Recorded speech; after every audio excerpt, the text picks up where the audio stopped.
மனிதகுலத்தின் மேன்மைக்கான அற்புண்புகளை வலியுறுத்திய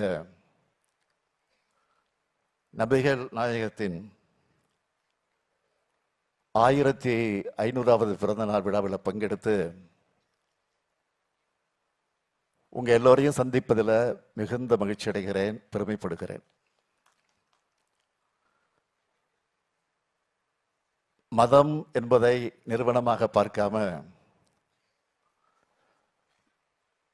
மார்க்கம் என்று பார்ப்பவர்கள் நீங்க.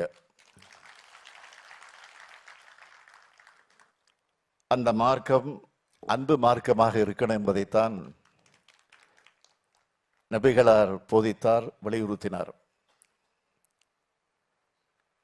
பேரறிஞர் அண்ணாவும் முத்தமிழறிஞர் கலைஞரும் முதலாக சந்திச்சதே திருவாரூர்ல நடந்த மிலாது நபி விழாவில் தான்.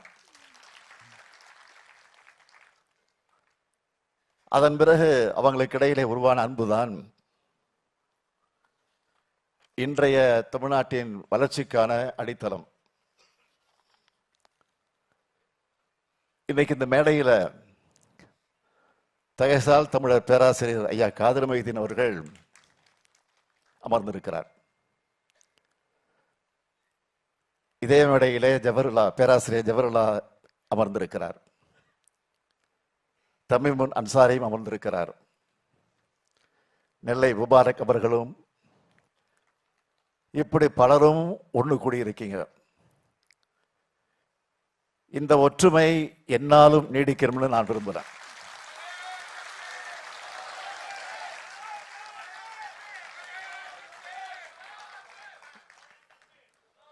இங்கே பேசிய நண்பர் ஒருவர் குறிப்பிட்டார், வந்து கொண்டிருக்கிறார்கள், வருவார்கள், வந்து விட்டார்கள்.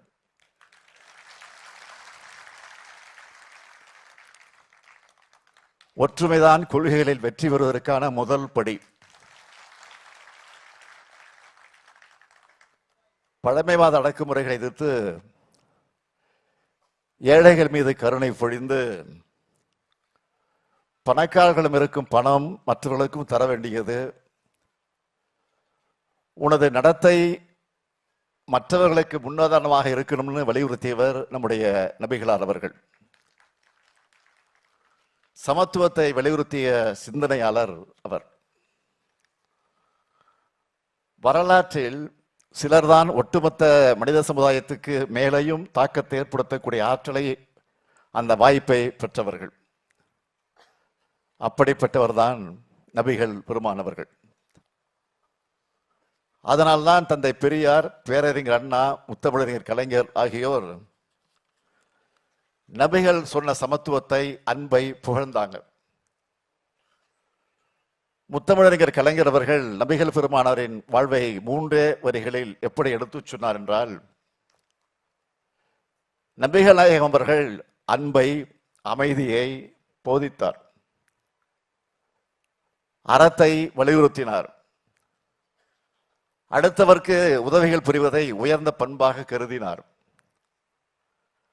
அடுத்தவர் நலன் கருதி ஆற்றும் அருட்பணியே அறம் என வலியுறுத்தினார்னு சொன்னார். அப்படிப்பட்ட நபிகள் அவர்களின் 1500வது பிறந்த நாளில்